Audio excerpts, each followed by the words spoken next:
আসসালামু আলাইকুম। Foreign job information চ্যানেলে আপনাকে স্বাগত। মালয়েশিয়ার কলিং ভিসার মেডিকেল নিয়ে বর্তমানে অনেকেই চিন্তিত আছেন। বিশেষ করে মেডিকেলে কি পরীক্ষা করা হয়, কোন রোগ থাকলে সমস্যা হবে কিনা, মেডিকেল আনফিট হওয়ার কারণ কি হতে পারে, এই ধরনের অসংখ্য প্রশ্ন আমি প্রতিনিয়ত পাচ্ছি। মূলত আপনাদের এই সব প্রশ্নের উত্তর দেওয়া এবং মেডিকেল নিয়ে একটি পরিষ্কার ধারণা দেওয়ার উদ্দেশ্যেই আজকের এই ভিডিওটি তৈরি করছি। আশা করছি ভিডিওটি শেষ পর্যন্ত দেখলে মালয়েশিয়ার মেডিকেল পরীক্ষা সম্পর্কে আপনার মনে থাকা বেশিরভাগ প্রশ্ন এবং দুশ্চিন্তার উত্তর পেয়ে যাবেন ইনশাআল্লাহ। মূল আলোচনায় আসার আগে একটি গুরুত্বপূর্ণ বিষয় পরিষ্কার করতে চাই। গত কয়েকদিন ধরে সামাজিক যোগাযোগ মাধ্যমে 46টি মেডিকেল সেন্টারের একটি তালিকা ব্যাপকভাবে শেয়ার করা হচ্ছে। সেখানে দাবি করা হচ্ছে এই তালিকাটি নাকি নতুন করে অনুমোদন দেওয়া হয়েছে এবং FWCMS এর যে ওয়েবসাইট সেখানে নতুন করে প্রকাশ করা হয়েছে। কিন্তু বাস্তবতা হলো বিষয়টি এমন নয়। এই একই তালিকাকে এর আগেও অন্তত 2 থেকে 3 বার নতুন তালিকা বলে প্রচার করা হয়েছে। প্রায় 1 বছর আগে একবার এবং কয়েক মাস আগে আবারও একইভাবে এই তালিকাটি প্রচার করা হয়েছিল।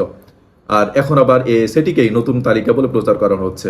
আসলে এই তালিকাটি দীর্ঘদিন ধরেই FWCMS এর ওয়েবসাইটে রয়েছে, এমনকি আগের কলিং ভিসা কার্যক্রম চলাকালেও এই তালিকার মাধ্যমেই মেডিকেল করানো হয়েছে। অর্থাৎ এটি কোনো নতুন অনুমোদিত মেডিকেল সেন্টারের তালিকা নয়।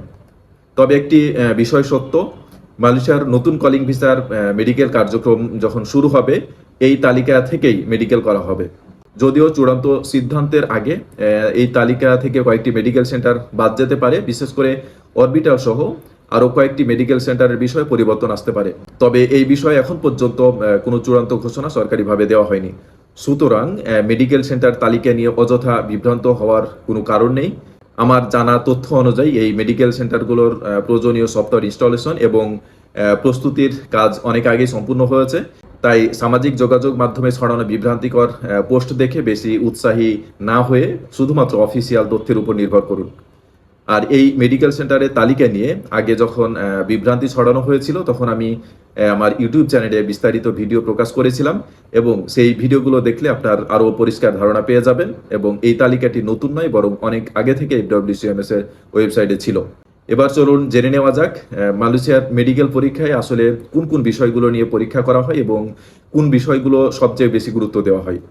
সবার আগে ডাক্তার আপনার সাধারণ শারীরিক অবস্থা পরীক্ষা করবেন, যেমন উচ্চতা, ওজন, রক্তচাপ, চোখ, কান ও নাক, গলা, হাত পা স্বাভাবিকভাবে কাজ করছে কিনা, শরীরের কোনো বড় ধরনের অসুবিধা রয়েছে কিনা, এই বিষয়গুলো নিশ্চিত হয়।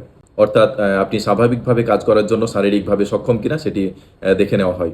এরপর রক্তের মাধ্যমে HIV এইডস পরীক্ষা করা হয়। এই পরীক্ষার উদ্দেশ্য হলো সংক্রামক এই রোগটি আছে কিনা তা নিশ্চিত হয়ে নেওয়া। টিবি বা যক্ষ্মা পরীক্ষা মালয়েশিয়ার মেডিকেলের অত্যন্ত গুরুত্বপূর্ণ অংশ। এজন্য সাধারণত চেস্ট এক্সরে করা হয়। ফুসফুসে যক্ষ্মার কোনো লক্ষণ বা অস্বাভাবিকতা আছে কিনা তা ডাক্তার যাচাই করে নেন। রক্তের মাধ্যমে সিফিলিস নামক যৌনবাহিত সংক্রমণ আছে কিনা সেটিও পরীক্ষা করে নেওয়া হয়। হেপাটাইটিস বি পরীক্ষা করা হয়, হেপাটাইটিস সি পরীক্ষা করা হয়। তাছাড়া ম্যালেরিয়া রোগে আক্রান্ত কিনা সেটিও প্রয়োজন অনুযায়ী পরীক্ষা করে নেওয়া হয় এবং কুষ্ঠরোগ রয়েছে কিনা সেটিও পরীক্ষা করে নেওয়া হয়। ক্যান্সার বা টিউমার রয়েছে কিনা, শরীরে বড় ধরনের টিউমার বা ক্যান্সারের কোনো লক্ষণ থাকলে সেটিও মূল্যায়নের আওতায় আসে।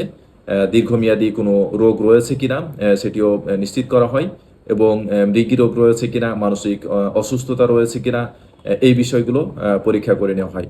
এছাড়া ফাইলেরিয়াসিস রোগের লক্ষণ বা সংক্রমণ আছে কিনা সেটিও পরীক্ষা করা হয়।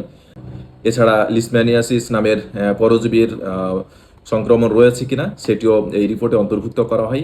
এছাড়া ইউরিন ড্রাগ টেস্ট পরীক্ষা করা হয়। এটি অত্যন্ত গুরুত্বপূর্ণ একটি পরীক্ষা।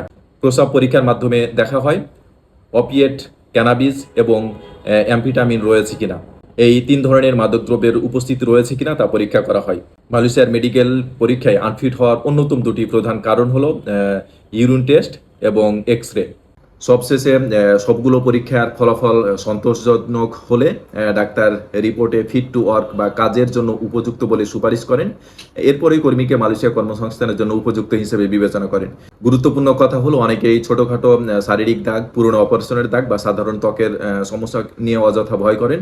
মনে রাখবেন, মেডিকেলের মূল উদ্দেশ্য হলো আপনার এমন কোনো সংক্রামক রোগ, গুরুতর শারীরিক বা মানসিক সমস্যা কিংবা মাদকাসক্তি আছে কিনা যা কর্মক্ষেত্রে ঝুঁকি তৈরি করতে পারে। তাই মালয়েশিয়ার মেডিকেল পরীক্ষা নিয়ে অযথা অতিরিক্ত দুশ্চিন্তা না করে নিশ্চিন্ত থাকুন। ভিডিওটি যদি আপনার কাছে উপকারে আসে তাহলে অবশ্যই ভিডিওটিতে একটি লাইক দিন, বন্ধুদের সঙ্গে শেয়ার করুন এবং বিদেশ চাকরি এবং মালয়েশিয়ার সর্বশেষ আপডেট পেতে ফরেন জব ইনফরমেশন চ্যানেলটি সাবস্ক্রাইব করে পাশে থাকা বেল আইকনটি অন করে রাখুন। আল্লাহ হাফেজ। ভিডিওটি কেমন লাগলো কমেন্টে লিখে জানান। আর ভিডিওটি ভালো লাগলে লাইক, শেয়ার এবং চ্যানেলটি সাবস্ক্রাইব করতে ভুলবেন না। ধন্যবাদ।